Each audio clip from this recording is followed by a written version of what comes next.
নমস্কাৰ স্বাগতম এয়া হৈছে সিটি 18 ষ্টুডিঅত মই প্ৰাঞ্চল প্ৰতিম হাজৰিকা আৰক্ষী থানাতে ওচিক আক্ৰমণৰ অপচেষ্টা যুৱকৰ ঘটনাক লৈ তিনিচুকীয়াৰ কাকপথাৰ আৰক্ষী থানাত এক উত্তপ্ত পৰিস্থিতিয়ে বিৰাজ কৰে বিবাহ বিচ্ছেদৰ ঘটনা কেন্দ্ৰ কৰি সৃষ্টি হয় এই পৰিস্থিতি ইতিমধ্যে আৰক্ষী আটক কৰিছে কৰদৈগুৰি হিমলগুৰি সত্ৰৰ বিমল মহন্ত নামৰ যুৱকজনক এই ঘটনা সন্দৰ্ভত যুৱকজনৰ বিৰুদ্ধে এজাহাৰ দাখিল কৰিছে ভুক্তভোগী ভাৰপ্ৰাপ্ত আৰক্ষী বিষয়া নবীন চেতিয়াই উকিলসহ বিষয়টোৰ ওপৰত থানাৰ ভিতৰতে আলোচনা কৰি থকাৰ সময়তে এই ঘটনাটো সংঘটিত হয় এয়া হৈছে আৰক্ষী থানাতে ওচিক আক্ৰমণৰ অপচেষ্টা কৰাৰ খবৰ এজন যুৱকে এই অপচেষ্টা কৰিছিল ঘটনাক লৈ তিনিচুকীয়াৰ কাকপথাৰ আৰক্ষী থানাত এক উত্তপ্ত পৰিস্থিতিয়ে বিৰাজ কৰে বিবাহ বিচ্ছেদৰ ঘটনা কেন্দ্ৰ কৰি সৃষ্টি হয় এই পৰিস্থিতিৰ ইতিমধ্যে আৰক্ষী আটক কৰিছে কৰদৈগুৰি হিমলগুৰিৰ সত্ৰৰ বিমল মহন্ত নামৰ যুৱকজনক ঘটনা সন্দৰ্ভত যুৱকজনৰ বিৰুদ্ধে এজাহাৰ দাখিল কৰিছে ভুক্তভোগী ভাৰপ্ৰাপ্ত আৰক্ষী বিষয়া নবীন চেতিয়াই উকিলসহ বিষয়টোৰ ওপৰত থানাৰ ভিতৰতে আলোচনা কৰি থকাৰ সময়ত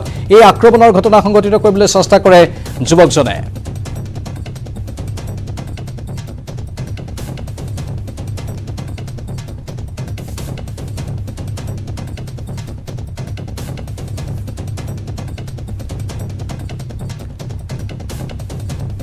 স্বাভাৱিকতে এই ঘটনাৰ পাছত তিনিচুকীয়াত প্ৰতিক্ৰিয়াৰ সৃষ্টি হৈছে এজন যুৱক তেওঁৰ বিবাহ বিচ্ছেদক লৈ আলোচনা চলি আছিল থানাৰ ভিতৰত উকিলৰ সৈতে আৰু সেই সময়তে যুৱকজনে থানাখনৰ ওচিক আক্ৰমণৰ চেষ্টা কৰিলে তিনিচুকীয়াৰ কাকপথাৰ আৰক্ষী থানাৰ ভিতৰৰ ভাগত এই ঘটনা সংঘটিত হয় আৰু যাক লৈ উত্তপ্ত পৰিস্থিতিয়ে বিৰাজ কৰে সমগ্ৰ অঞ্চলজুৰি থানাৰ ভিতৰত থানাৰ বাহিৰত আৰু স্থানীয় লোকসকলৰ মাজতো আতংকময় পৰিস্থিতিয়ে বিৰাজ কৰে যুৱকজনে প্ৰাণে মৰাৰ চেষ্টা কৰিছিল ওচিজনক বিবাহ বিচ্ছেদৰ ঘটনা আছিল আৰু সেই ঘটনা কেন্দ্ৰ কৰি সৃষ্টি হয় এই পৰিস্থিতিৰ ইতিমধ্যে আৰক্ষী আটক কৰিছে কৰদৈগুৰি হিমলগুৰিৰ সত্ৰৰ বিমল মহন্ত নামৰ যুৱকজনক ইতিমধ্যে এই সমগ্ৰ ঘটনাক লৈ তীব্ৰ প্ৰতিক্ৰিয়াৰ সৃষ্টি হৈছে যুৱকজনৰ বিৰুদ্ধে এজাহাৰ দাখিল কৰিছে ভুক্তভোগী ভাৰপ্ৰাপ্ত আৰক্ষী বিষয়া নবীন চেতিয়াই সকলো ঠিকেই আছিল বিবাহ বিচ্ছেদৰ এটা বিষয় উকিলসহ বিষয়টোৰ ওপৰত থানাৰ ভিতৰত আলোচনা চলি আছিল আৰু সেই আলোচনাৰ মাজত হঠাৎ উগ্ৰমূৰ্তি ধাৰণ কৰে বিমল মহন্ত নামৰ যুৱকজনে আৰু তাৰ পাছত সেই থানাখনলৈ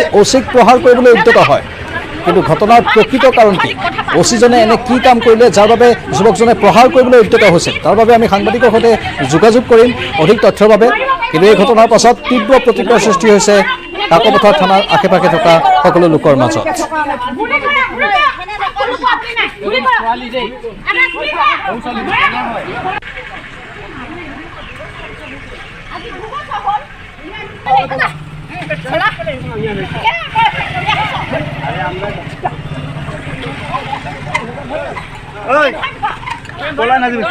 ইয়াৰ কিছু পৰিস্থিতি আপোনালোকে দেখা পাইছে টিভি পৰ্দাত আৰু কিছু কথোপকথন শুনিবলৈ পাইছে অলপ চিঞৰ বাখৰৰ দৰে অৱস্থাৰ সৃষ্টি হৈছিল তাত কথাৰ কটাকটি হৈছিল এই লোকসকলৰ মাজত আৰক্ষীয়ে বাৰে বাৰে বাধা দিবলৈ চেষ্টা কৰিছিল লোকসকলক যাতে তাত অপ্ৰীতিকৰ পৰিস্থিতি কোনো সৃষ্টি কৰিব নোৱাৰে কিন্তু ইতিমধ্যে যুৱকজনে ভয়ংকৰ ঘটনাটো সংঘটিত কৰি দিছিল থানাৰ ভিতৰত তেওঁ আক্ৰমণ কৰিবলৈ উদ্যত হৈছিল সেই থানাখনৰে ওচিক কিয় ওচিক আক্ৰমণ কৰিবলৈ উদ্যত হৈছিল তাক লৈ এতিয়া প্ৰশ্ন উত্থাপন হৈছে এই ঘটনাক লৈ অঞ্চলজুৰি এক প্ৰতিক্ৰিয়াৰ সৃষ্টি হৈ আছে বৰ্তমান বিবাহ বিচ্ছেদৰ এটা ঘটনা আৰু সেই ঘটনাক কেন্দ্ৰ কৰি উত্তপ্ত পৰিস্থিতিৰ সৃষ্টি হয় হিমলগুৰি সত্ৰৰ বিমল মহন্ত নামৰ যুৱকজনে থানাখনৰ ভাৰপ্ৰাপ্ত আৰক্ষী বিষয়াগৰাকীক প্ৰহাৰ কৰিবলৈ উদ্যত হৈছিল হঠাৎ তেওঁ উগ্ৰমূৰ্তি ধাৰণ কৰিছিল আৰু প্ৰচণ্ড খং উঠিছিল তেওঁ এই সমগ্ৰ ঘটনাৰ আঁৰৰ কাৰণসমূহ জানিবলৈ আমি চেষ্টা কৰিম যেহেতু উকিলসহ বিষয়টোৰ আলোচনা চলি আছে থানাৰ ভিতৰত বিবাহ বিচ্ছেদৰ বিষয়টোৰ সেই সময়তে হঠাৎ বিমল মহন্ত নামৰ যুৱকজনে উগ্ৰমূৰ্তি ধাৰণ কৰি থানাৰ ওচিক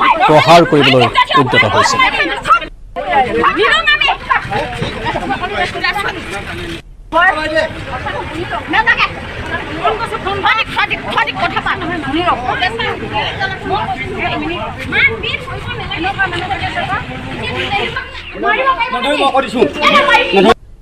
আজি আমি পটাচা সংগে বুলি কৈছোঁ থানাৰ লগত লগ হৈ পিনি থানাই নাযায় কথাবোৰ কওঁতে ইতিমধ্যে চবৰ মাথা ধুই থাকে এতিয়া পুলিচে কি কৈছে পুলিচে কি কাৰণে নাযাওঁ কৈছে জানিব আমাক লগ ধৰিছে আমি ঘৰত থৈ পিনি কি কৰিম গ এতিয়া আপোনালোকে কি বিচাৰে আমি ল'ৰা জমা দিমগে কৈছোঁ মানে বয় বস্তুখিনি উলিয়াই দিব লাগে বুলি কিবা তেনেকৈ লৈ আহিলে কিন্তু মই ক'লোঁ যে মানে কোৰ্টৰ এটা অৰ্ডাৰ লাগিব তেতিয়াহে বয় বস্তুখিনি উলিয়াব পৰা হ'ব। চাৰ্চ ৱাৰেণ্ট এখন হয়, বয় বস্তুখিনিৰ লিষ্ট থাকে, এনেধৰণে দিলেহে বস্তুখিনি উলিয়াব পৰা যাব। আৰু তেখেতলোকে মানে কথাখিনি ইমান ধুনীয়াকৈ ল'ৰাগৰাকী আলোচনাহে কৰি আছিলোঁ। ল'ৰাটো মানে এই ছোৱালীজনীয়ে ককায়েক হয়। আৰু তেওঁ কি কৰিলে, একদম কথা নাই বতৰা নাই, মোক একদম মানে হাত চাত গুচাই লৈ মাৰিবলৈ একদম খেদি আহিছে সি।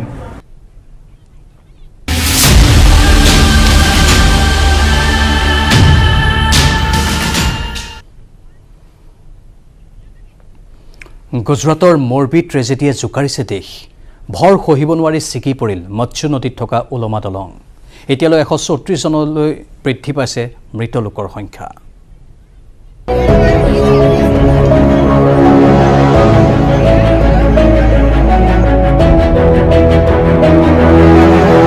এয়া গুজৰাটৰ মৰবীৰ মাছু নদীত থকা ছাছপেনশ্যন দলং।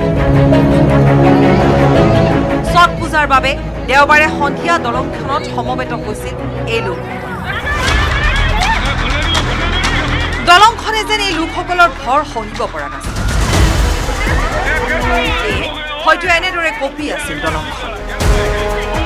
তালৈ কোনেও কৰ্ণপাতেই কৰা নাছিল। আৰু তাৰ পৰিণতি চাওক। হুৰ হুৰাই মৎস্য নদীৰ পানীত ভাঙি পৰিল দলংখন।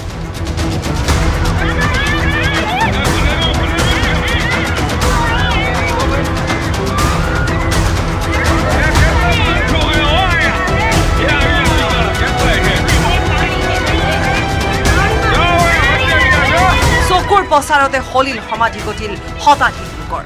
दिवाली के अगले दिन 24 तारीख की दिवाली थी और 25 तारीख को ये जो पुल था इसे आम लोगों के लिए खोल दिया गया था। और गुजराती नववर्ष दिवाली के अगले दिन ही शुरू होता है और उसी शुभ दिन पर इस पुल का शुभारंभ किया गया था, जो कि बीते 6 महीने से बंद था। वो 25 तारीख को खोला गया और कल ये बड़ा हादसा जो है वो पेश आया। সময় পাৰ হৈ মানে মৃত্যু হোৱা লোকৰ সংখ্যাও বৃদ্ধি হৈ গৈ থাকে। সোমবাৰলৈকে এই সংখ্যা 134 জনলৈ বৃদ্ধি পায়। নদীৰ পৰা জীৱন্তে উদ্ধাৰ কৰা হয় 177 জন লোকক। ইয়াৰে 19 জন লোক এতিয়াও চিকিৎসাধীন হৈ আছে। ये ऊंचाई भी जरा अयाज अगर आप दिखा पाएं कितना ऊंचा ये पुल और वहां से नीचे जो गिरा होगा उसका क्या हाल होगा। और ये जो बीच की गहराई है ये तकरीबन 30 फीट की बताई जा रही है। 25 से 30 फीट की गहराई है। जिन लोगों को अपना जीवन गंवाना पड़ा है, मैं उनके परिवारों के प्रति अपनी संवेदना व्यक्त करता हूं। दुख की इस घड़ी में सरकार हर तरह से पीड़ित परिवारों के साथ है। আৰু শেহতীয়া পৰিস্থিতি সন্দৰ্ভত সবিশেষ জনাব আমাৰ গুজৰাটৰ সাংবাদিক অংকিত পোপটে। অংকিত পোপটে দেখুৱাব তাত কেনেধৰণৰ এক পৰিস্থিতিৰ উদ্ভৱ হৈছিল। কিছু CCTV ফুটেজো পোৱা গৈছে। এক দুখজনক খবৰ। আৰু এই ঘটনাৰ পাছত হাহাকাৰ যিহেতু লাগি আছে, শতিকা পুৰণি ছাছপেনশ্যন দলং হঠাৎ ভাঙি পৰিল আৰু ভৰ সহিব নোৱাৰি দলংখন ভাঙি পৰিল। এই সময় CCTV ফুটেজ আমাৰ সাংবাদিকে সংগ্ৰহ কৰিছে আৰু বৰ্তমান নিউজ 18 টিভিৰ পৰ্দাত আমি আপোনালোকক দেখুৱাইছোঁ কি পৰিস্থিতিৰ উদ্ভৱ হৈছিল সেই সময়ত দলংখনত। 134 জনলৈ মৃতকৰ সংখ্যা বৃদ্ধি পাইছে। ইয়াতকৈ দুৰ্ভাগ্যজনক একো হ'ব নোৱাৰে।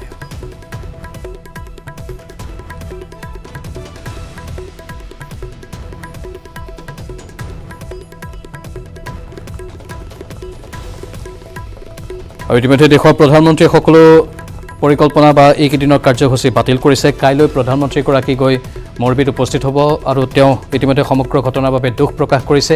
নিহতসকলৰ আত্মীয়লৈ তেওঁ আৰ্থিক সাহায্য এককালীন ৰূপত ঘোষণা কৰিছে আৰু আহতসকলৰ প্ৰতিও সাহায্য ঘোষণা কৰা হৈছে। উদ্ধাৰ অভিযান ক্ষীপ্ৰতাৰে যাতে চলাই নিব পাৰি তাৰ বাবে নিশাৰ ভাগতেই মুখ্যমন্ত্ৰীগৰাকী গৈ এই স্থানত উপস্থিত হৈছিল আৰু তেওঁ উদ্ধাৰ কাৰ্যৰ নিজেই বুজ লৈ আছে। এই মুহূৰ্ততো গুজৰাটৰ মুখ্যমন্ত্ৰী তাত আছে আৰু গুজৰাটৰ মুখ্যমন্ত্ৰী অহৰহ দেশৰ প্ৰধানমন্ত্ৰীৰ সৈতে যোগাযোগ কৰি আছে। আনকি দেশৰ প্ৰধানমন্ত্ৰীয়ে যিমান সভা আছিল এতিয়ালৈকে সেই গোটেই সভাসমূহতে মৰবীৰ এই দুৰ্ভাগ্যজনক ঘটনাৰ কথা উল্লেখ কৰিছে আৰু সকলোকে এটাই মাত্ৰ আহ্বান জনাইছে যাতে মৃতসকলৰ আত্মাৰ সদ্গতিৰ বাবে প্ৰাৰ্থনা কৰা হয়। আৰু ইতিমধ্যে আগন্তুক পৰিকল্পনাসমূহ বাতিল কৰিছে প্ৰধানমন্ত্ৰীয়ে আৰু কাইলৈ পুৱাৰ ভাগতেই প্ৰধানমন্ত্ৰীগৰাকী গৈ তাত উপস্থিত হ'ব। দৃশ্য আপোনালোকে দেখিছে উদ্ধাৰ অভিযানৰ লগতে যি সময়ত এই ঘটনা সংঘটিত হৈছিল সেই ঘটনাৰো কিছু দৃশ্য কেমেৰাত বন্দী হৈছিল। এই ঘটনা অত্যন্ত দুৰ্ভাগ্যজনক। আৰু ইতিমধ্যে আমি কৈছোঁ নিৰ্মাণকাৰী প্ৰতিষ্ঠান বা যোনে চোৱা চিতা কৰিছিল, আচলতে মেইনটেনেন্স বুলি যাক কোৱা হয়, যিসকলে পৰিচালনাৰ দায়িত্ব লাভ কৰিছিল এই দলংখনৰ। এখন শতিকা পুৰণি দলং, কিন্তু সেই দলংখনৰ পুনৰ মেৰামতি কৰি আকৌ যাতে অহা যোৱাৰ বাট মসৃণ কৰিব পাৰি তাৰ বাবে ব্যৱস্থা গ্ৰহণ কৰা হৈছিল। আৰু সেই বিশেষ প্ৰতিষ্ঠানটোৰ ওপৰতো এতিয়া প্ৰশ্ন উত্থাপন হৈছে যি প্ৰতিষ্ঠানে এই সকলো কাম চোৱা চিতা কৰিছিল মাত্ৰ 3 দিন পূৰ্বে মুকলি হৈছিল এই দলংখনে 100 জন লোকৰ একেবাৰত ভৰ সহিব পাৰে কিন্তু 600 জন লোক যেতিয়া উঠিল দলংখনত তেতিয়াই দলংখন তুলুং ভুতুং কৰিবলৈ ধৰিলে আৰু তাৰ পাছত এই ভয়ংকৰ অঘটনটো সংঘটিত হ'ল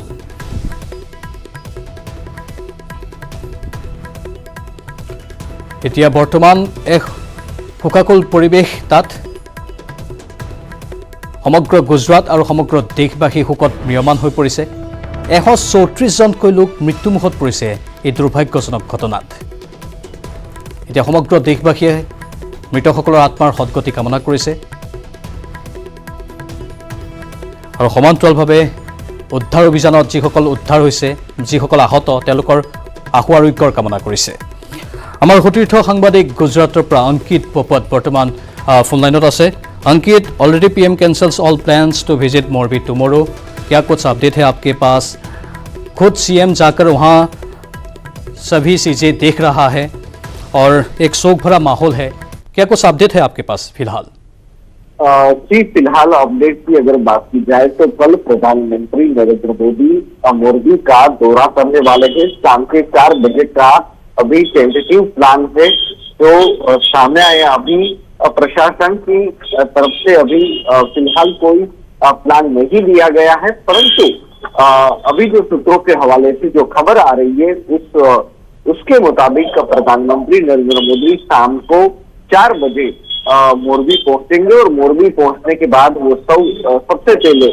जो ये ब्रिज टूटा हुआ है वो ब्रिज का मुआयना करेंगे वो यहाँ के अधिकारियों के पास से माहिती एकत्रित करेंगे माहिती जुटाएंगे कि किस तरह से ये पुल है वो किस तरह से इसका समारकाम हुआ था कौन कौन सी मतलब लागत लगाई गई थी 2 करोड़ की बात आ रही है कि 2 करोड़ का खर्च हुआ था रिनोवेशन का काम 7 महीने तक चला था और पिछले 4 या 5 दिन से ही ये ब्रिज है जिसको लोगों के लिए ओपन किया गया था। एक बात ऐसी भी सामने आ रही है कि नगर पालिका के पास से बिना किसी कोई सर्टिफिकेट लिए ये जो ओरेवा कंपनी है कि जो गुजरात की नहीं बल्कि पूरे भारतवर्ष की एक नामांकित कंपनी है वो वोट बनाने का काम है जो करती है और प्रधानमंत्री है जो खुद जब राष्ट्रीय स्वयंसेवक संघ के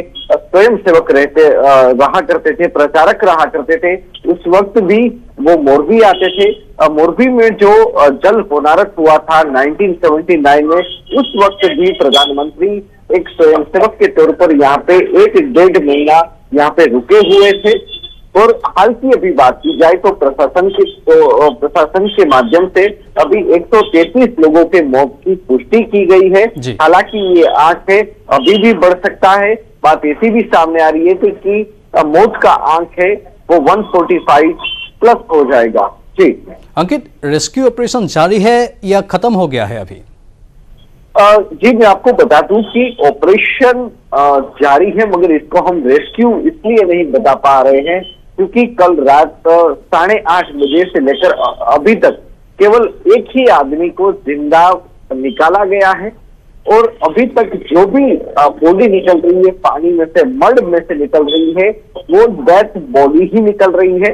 मैं आपको सिविल अस्पताल का जो आंकड़ा है जो हमने दोपहर को 2 बजे लिया था उसकी अगर बात की जाए तो कल ये जो हादसा हुआ उसके बाद सिविल अस्पताल में 126 डेथ बॉडी आई थी। सिर्फ 5 ही इंडोर पेशेंट थे कि जिनका ट्रीटमेंट चल रहा था उसमें से दो पेशेंट है कि जो स्वस्थ हो चुके थे तो उनको जाने दिया गया है उनके घर पे। अभी केवल 3 पेशेंट ही इंडोर है बाकी एक कृष्णा हॉस्पिटल और एक अन्य खानगी अस्पताल है कि जहाँ पे जो गंभीर मरीज है उनका इलाज है जो चल रहा है।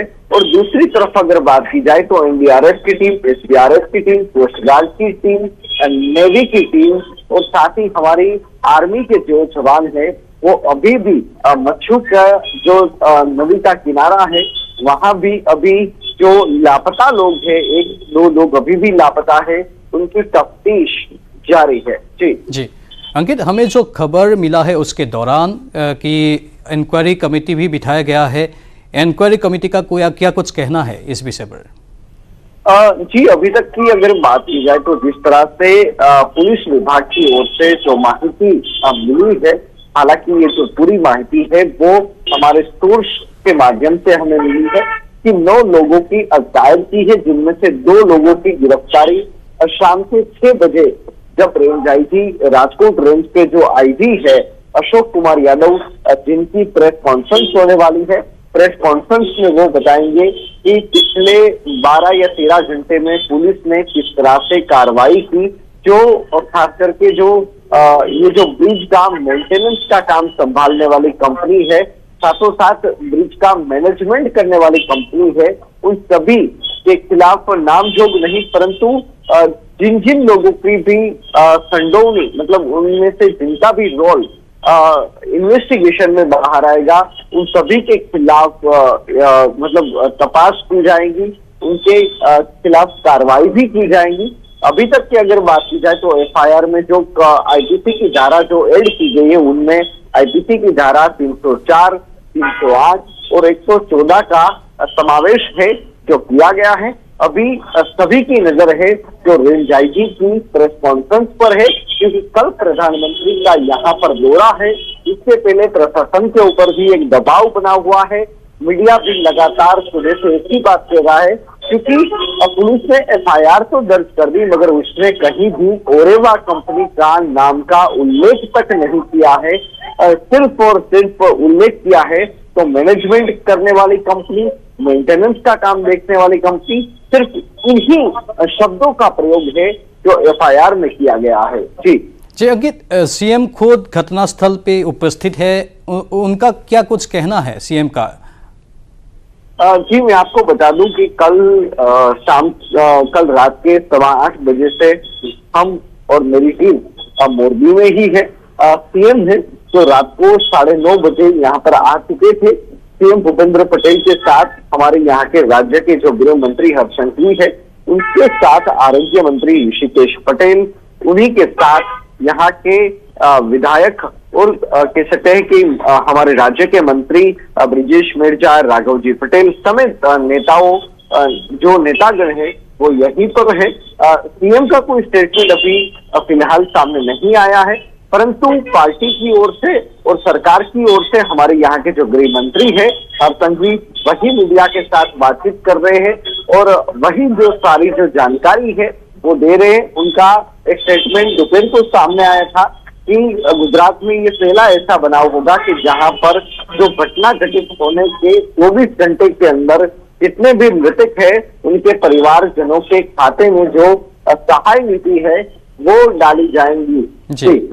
जी बहुत बहुत शुक्रिया अंकित पोपट इस तमाम जानकारी के लिए।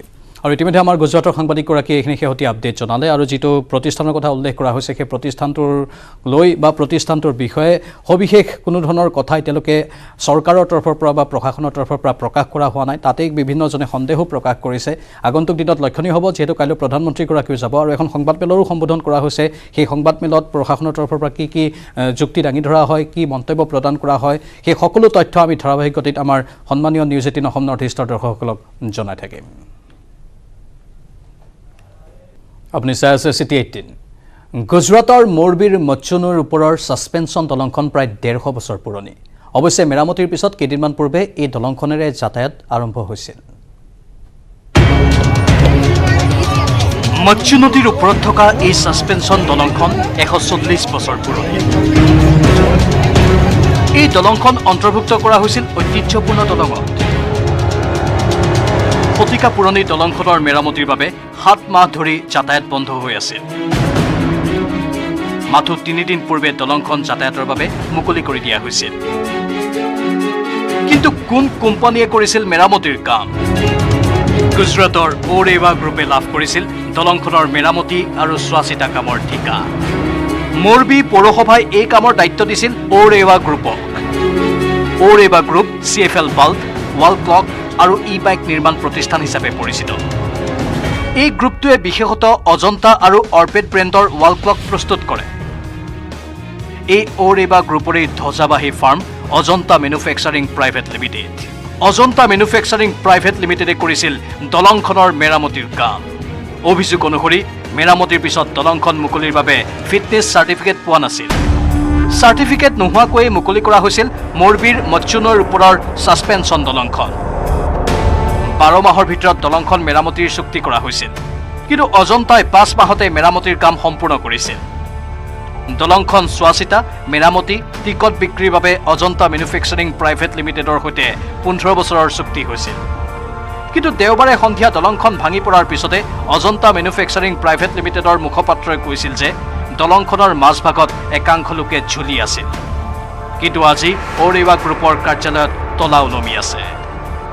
ओरेवा ग्रुप का नाम अभी चर्चा में है, क्योंकि मोरबी में जो ब्रिज कोलैप्स होने के बाद उसका जो मेंटेन करने का जिम्मा था जो ओरेवा ग्रुप का, लेकिन ओरेवा ग्रुप के मालिक अभी सामने नहीं आया है। इतनी बड़ी जो दुर्घटना हुई है उसके बाद भी दुख व्यक्त करने के लिए भी वो सामने नहीं आया है। लेकिन ये अहमदाबाद जो थलतेज इलाके में आने वाली है ओरेवा ग्रुप हाउस की ऑफिस है। आप देख सकते हैं कि हम न्यूज़ 18 की टीम यहाँ पहुँची है ओरेवा ग्रुप की ऑफिस पे, क्या हिलचाल है वो देखने के लिए। लेकिन देख सकते हैं कि ये पूरी ऑफिस का जो लॉक है, वो डोर है, वो बंद है। अभी यहाँ सिक्योरिटी गार्ड भी नहीं है, अंदर भी जो एम्प्लॉय नहीं है यहाँ पे, और सारे लोग यहाँ से चले गए हैं। लेकिन दीपावली का जो माहौल था, दीपावली के बाद आज भी कॉर्पोरेट हाउस है वो ओपन हो गए हैं, लेकिन ये ओरेवा जो हाउस है वो अभी तक बंद है।